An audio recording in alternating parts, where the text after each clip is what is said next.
I want you to listen carefully to the words that changed the course of my life, because they are the reason you and I are meeting today." In her speech, my sister smiled and said, "Donatella has built nothing. She only takes notes." My parents laughed. Her fiancé, a powerful CEO, did not laugh. He looked at me with a seriousness that made the whole room fall silent. Then he said, "Actually, she built everything. My name is Donatella Ricci, and that night, while everyone else enjoyed the music, the decorations, and the speeches full of pride, I felt something inside me tremble. It was not anger. It was not shame. It was the sudden understanding that the truth always finds its way out, even when people try to bury it under mockery and vanity. I am here to tell you what came after those words. I want you to walk with me through the rooms of my memory, to see how a woman who was always quiet, always helpful, always in the background, discovered that her silence had been hiding a strength she herself had never recognized. That evening, while the chandeliers glowed and my sister basked in admiration, a storm began to form, not outside, but around my name, my work, and my worth. And believe me, life has a way of turning even the most painful moments into unexpected doors, doors that lead to truths, to courage, and to endings far happier than anything I dared to imagine. You and I are at the beginning of this story, and I promise you, what unfolded after that speech was far from ordinary. There were secrets kept in shadows, alliances I never expected, and conversations that changed lives forever. I will share them all with you one step at a time. But before we begin this journey, do me a kindness. If you enjoy stories that shake the heart and then warm it again, subscribe to the channel. And tell me in the comments, have you ever been underestimated by someone you loved? Your voice matters here, just as mine finally began to matter that night. When I look back on that evening, I can still feel the warmth of the lamps and hear the soft clinking of glasses. My sister, Bianca, stood proudly in the center of the room, surrounded by relatives who adored every step she took. I stayed near the back, as I usually did, enjoying the quiet. I never needed to be the brightest light. I was satisfied being the steady flame that helped others see. But that night, something felt different. As soon as Bianca finished her speech and those cruel words echoed in my mind, I began to see details I had ignored for years. My mother whispering proudly about Bianca's new life. My father boasting about her charm. And not once did they mention the years I had spent helping them, the long evenings assisting Bianca with her projects, or the work I had done silently while she received applause. I tried to collect myself, holding a small plate of appetizers and pretending to enjoy the music. Then I felt a presence beside me. It was Giovanni, Bianca's fiancé. He cleared his throat gently. "Donatella," he said, speaking softly so others would not hear. "I hope you know I meant every word." I looked at him, surprised. "I am not sure what you meant, Giovanni." He sighed. "You think I never noticed who kept things running? Who managed the reports, the logistics, the meetings Bianca could not organize? My company grew because those files were precise, and I know whose hands prepared them." His words were kind, but they unsettled me. I had lived so long in the background that being seen felt almost frightening. "I only try to help," I replied. "Nothing more." "Sometimes," he said, meeting my eyes, "those who only help are the real builders." Before I could answer, Bianca approached us, her smile bright but her eyes sharp. She slipped her arm through Giovanni's and said, "There you are. I hope my sister wasn't boring you." My cheeks warmed, but Giovanni's voice remained firm. "Your sister is never boring." Bianca laughed lightly, as if dismissing his comment, but I saw the tension in her jaw. Later that night, as I put on my coat and prepared to leave, my mother stopped me. "Donatella, don't be oversensitive," she said. "You know your sister didn't mean anything. You always take things so seriously." I simply nodded, though inside a quiet ache began to grow. As I stepped into the night air, I felt an unusual clarity. Something was shifting, and for the first time in years, I wondered if perhaps it was time for me to step out of the shadows I had lived in for far too long. The morning after the celebration, I woke with a heaviness in my chest, the kind that follows you even after a long night's sleep. I prepared my coffee slowly, trying to settle my thoughts. The scent filled the kitchen, comforting me the way it always had. Yet nothing felt quite the same. Those words, my sister's laughter, my parents' approval of her mockery, kept returning like an echo I could not silence. As I sat at the table, the telephone rang. I hesitated before answering, expecting one of my parents with another reminder about Bianca's upcoming wedding plans. Instead, I heard Giovanni's voice. "I hope I am not calling too early, Donatella," he said. His tone was respectful, almost cautious.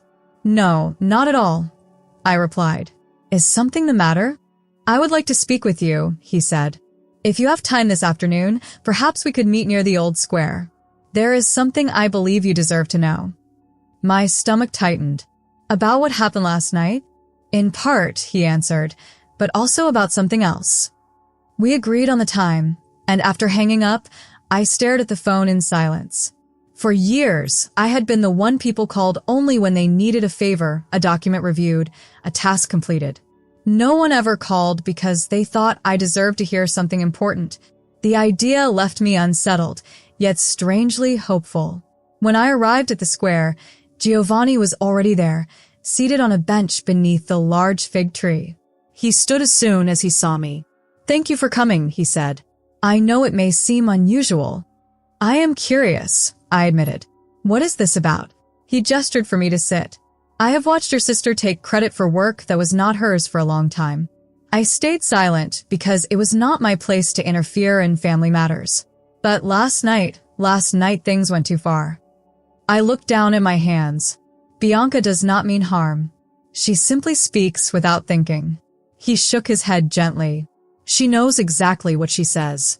"Donatella, I have seen contracts prepared in handwriting that does not belong to Bianca. Reports formatted with a style I recognized when you helped my assistant months ago. Your contribution is larger than you believe." I tried to interrupt, but he lifted a hand. "Please allow me to finish. I want you to understand that someone has been watching your effort, even when your family did not." For a moment, I could not speak. It felt as if a knot in my chest loosened, releasing a slow warmth. Then he added, with a seriousness that made my heart throb, "And there's something else, something your sister should have told you long ago." Those words hung between us like a curtain about to be pulled aside.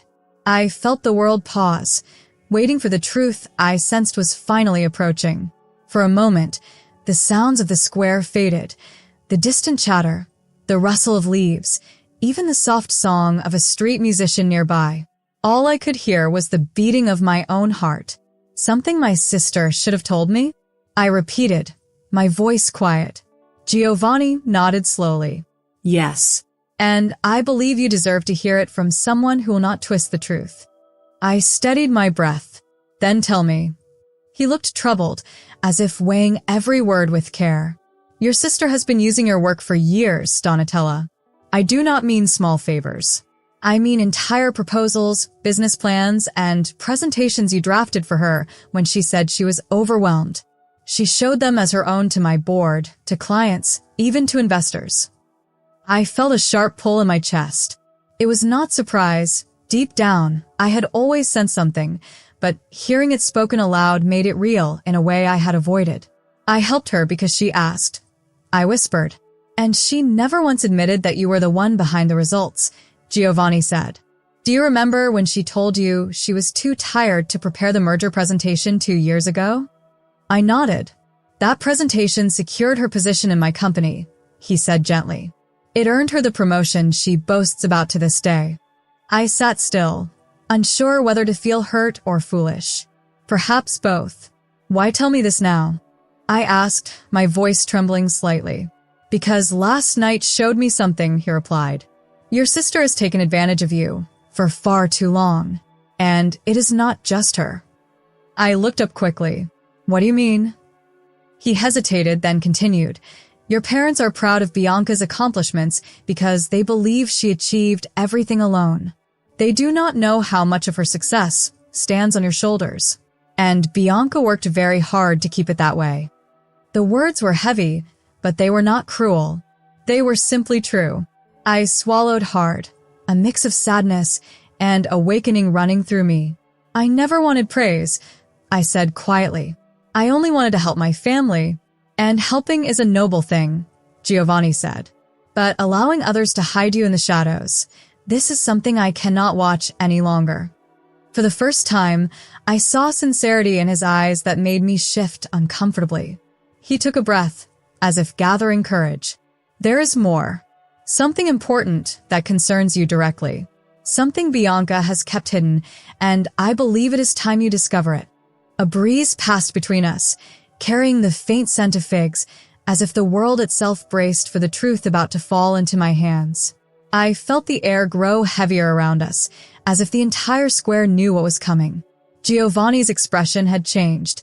There was no irritation, no judgment, only concern. A kind of concern I was not used to receiving. What has Bianca kept hidden from me? I asked, keeping my voice steady, even though my hands were cold. Giovanni looked away for a moment, gathering his thoughts, then turned back to me with calm seriousness. Do you remember the community project your sister claimed as her great triumph last year? The one that brought her so much praise in the company. Of course, I said. She told me she worked nights preparing it. Giovanni shook his head. She did not. You did. I blinked, confused. I only reviewed some of her drafts. You did far more than that, he said. Every file, every plan, every letter, your handwriting, your structure, your ideas. She passed it all as her own. And when I confronted her months ago, she told me something that troubled me deeply. A small shiver ran down my back. What did she say? He lowered his voice. She said you would never find out because, in her words, Donatella never asks for anything. The phrase struck me like a blow. It was painfully true. My whole life, I had been the one who asked for little, who settled for the leftovers of attention and gratitude. But hearing it spoken by someone else, especially in that cold manner, made my throat tighten. I never wanted to trouble anyone, I murmured. And that, Giovanni replied gently, is exactly why they have taken advantage of you. For a moment, neither of us spoke. The fig tree above us rustled softly, as if whispering its own sympathy. Then Giovanni continued, there is something more serious. Something Bianca hid, because she feared you would finally open your eyes. I looked at him, startled. More serious? What could be more serious than using my work? He hesitated before answering. Your sister told our board that she could not reveal the assistant who helped her because this person was bound by a confidentiality agreement. She even hinted that it was a professional consultant. She never admitted it was you. Why would she go so far? I asked, my voice unsteady. Because she knew that if the truth came out, everyone, not just me, would see who the real talent is, Giovanni said. And she feared what that would mean for her standing. My breath caught. I had never imagined that Bianca would guard her own pride with such determination, even at the cost of fairness. Giovanni hesitated again, then added, and this is the part she hid most carefully. The company believes she hired that consultant with her own money, but she paid nothing. Someone else did.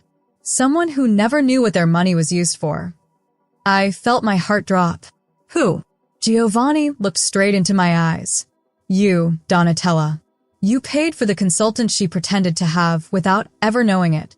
For the first time in a long while, something inside me broke, and something else began to awaken. For a long moment, I could not speak.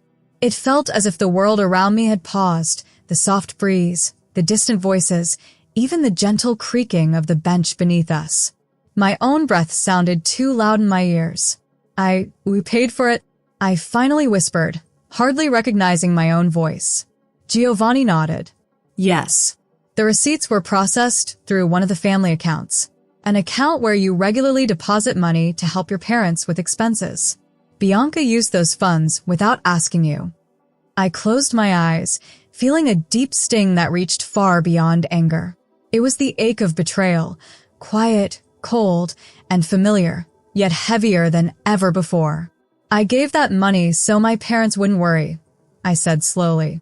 I never imagined it would be used to support a lie. Giovanni spoke gently, as if he feared his words might bruise me further. I know this is difficult. I struggled for months with whether I should tell you, but last night convinced me that silence only protects those who deceive. I looked away, watching a small child chase a pigeon across the square. Life continued around us as if nothing had changed, yet my world had shifted entirely.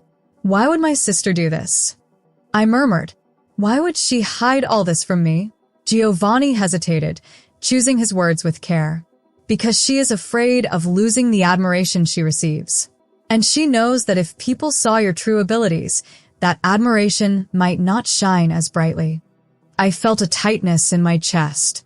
She is my sister. I never wanted to compete with her. I only wanted peace in the family. And you have carried that desire alone, he said, while others carried expectations, pride, and in her case, fear. I folded my hands on my lap, trying to calm the trembling in my fingers. What do you want me to do with all of this, Giovanni? He leaned forward slightly. I want you to stop hiding your worth. Not for me, not for the company, for yourself. His words were soft, yet they landed with the weight of truth. I swallowed hard. If my parents knew, if they understood what Bianca did, they would be shocked, Giovanni said. But some truths must come to light for wounds to heal. I looked at him, feeling a strange mix of pain and clarity. What exactly are you suggesting? He held my gaze. I am suggesting that you let the truth speak, Donatella. Not out of revenge, but because it is time for you to step into the place you have earned. For the first time, I felt the faint spark of something unfamiliar, an awakening of my own voice, long buried beneath years of silence. I walked home from the square with slow steps, as though each truth Giovanni had revealed pressed gently, but firmly on my shoulders. The daylight was fading, and the soft colors of early evening settled over the streets. I breathed them in, trying to quiet the storm stirring inside me. When I reached my front door, I paused for a moment before entering. My small home felt different that evening, still warm, still familiar, but touched by a new awareness. I sat at the kitchen table, the same place where I had written so many reports and drafts for Bianca, believing I was simply helping my sister succeed. Now I looked at the empty chair across from me and wondered how long I had allowed myself to disappear. As I prepared a simple supper, the telephone rang again. This time, I felt my stomach tighten. I answered, and the familiar voice of my father came through the line.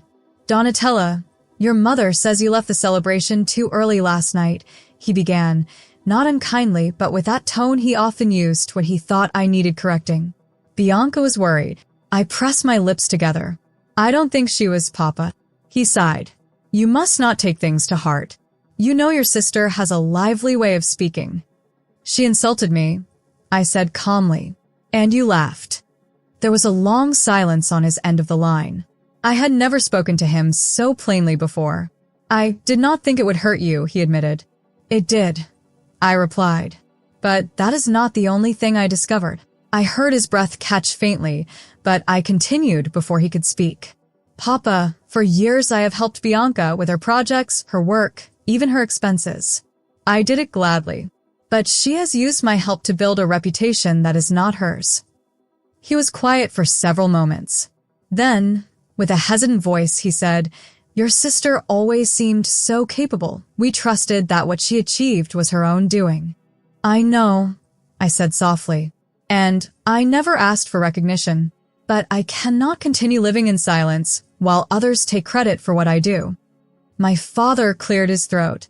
Your mother and I never meant to make you feel unseen. Perhaps we were blind to certain things. His words were not an apology, not yet, but they were closer than anything I had heard in a long time. I think it is time you and Mama saw the truth, I said. All of it. Just then, I heard another voice in the background. My mother's voice, sharp and uneasy. Donatella, she said as she took the phone. What exactly are you planning to do? I closed my eyes for a moment, gathering my resolve. I am planning, I answered steadily, to stop hiding. My mother inhaled quickly, as if my words startled her. This will cause trouble, she warned. It will bring clarity, I corrected. And as I hung up the phone, I understood that a turning point had finally come. The truth was no longer something whispered under fig trees or buried beneath years of quiet obedience. It was walking straight toward the light, and I with it.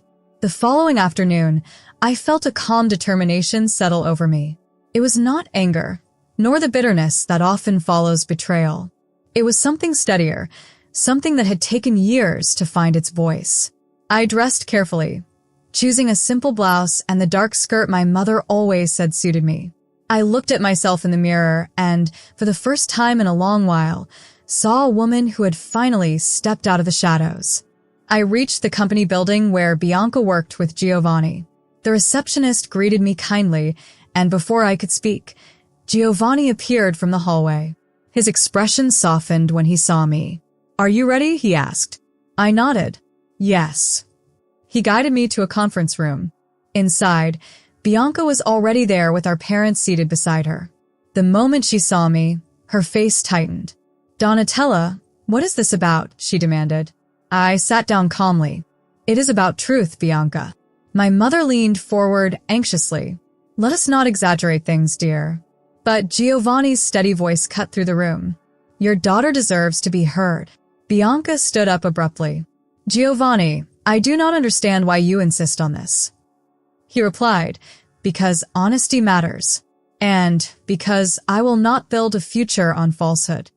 Her eyes widened at that, but before she could speak again, I placed a folder on the table. Inside were copies of the documents I had prepared over the years, handwritten notes, drafts saved on my own computer, letters with my phrasing. I had gathered them carefully the night before. "This is my work," I said, my voice steady. "Work you claimed as your own." My father picked up one of the papers, his brows knitting tightly. My mother's lips trembled as she read. Bianca's face paled as each page passed from one hand to another. Finally, she whispered, "You never asked for credit." "I trusted you," I answered softly. But trust is not permission. For a moment, silence filled the room. Then my father placed a hand on mine, a gesture he had not given me in years.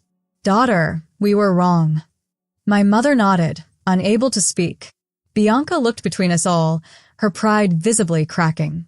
I never believed you would step forward." I met her eyes, not with anger, but with quiet strength. "That is exactly the problem, Bianca. No one believed I would." Giovanni spoke gently. "Donatella, the board will correct the records. Your contributions will be acknowledged." I breathed deeply, feeling a weight lift from inside me. Not because I needed applause, but because truth had finally taken its rightful place. As we all rose from the table, Giovanni walked beside me. "You did something brave today," he said. I smiled faintly. "I only did what was necessary." He shook his head. "No, Donatella, you finally claimed your own story." And as we stepped out into the warm evening air, I realized he was right. For the first time in my life, I felt seen, not because someone spoke for me, but because I had spoken for myself. My path forward was no longer hidden. It stretched ahead, honest and bright, waiting for me to walk it with my head held high.